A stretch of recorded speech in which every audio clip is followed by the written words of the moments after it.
People were afraid of the water, but once they get beyond the fear of the water, they can enjoy the development of sailing and water sports.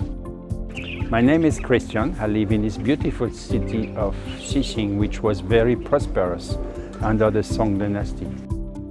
As you see, it is very typical of ancient cities, but it is very much alive. You have a lot of people living there, a lot of children playing there. It is a wonderful place. Ni hao. Hello. Hello. When I was a teenager, I read about Marco Polo book.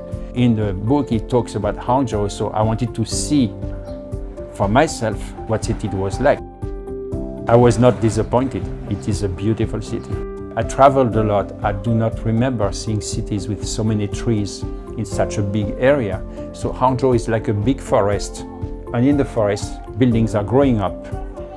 I came to Zhejiang University to study Chinese, and when I was about to go home, I met the publishers of a professor, one of the most famous professors in maritime archaeology, and they asked me if I could introduce the book to the West. I said yes.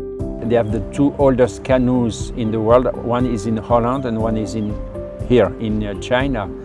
And then it happens to be right there in this museum behind me there in Xian. When I translated the book, it was mentioning the Xian canoe. I am now climbing this bridge, which is mentioned in the book.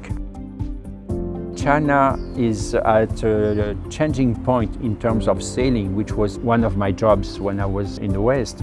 When I was a teenager, we discovered sailing as a sport and as a racing activity. We started without knowing what to do, so we learned from experience. Today, Chinese people are very much interested in sailing, and sailing schools are developing, and many people are very active in developing water sports, developing new sailing schools, new centers, new races, new competitions, and new technologies. And that keeps me busy learning about the past and preparing the future for the people I work with. I work with a few clubs, I work with the different authorities or newspaper or magazines to explain my vision about Chinese developments in the field of water sports. Je m'appelle Christian et je suis en Chine.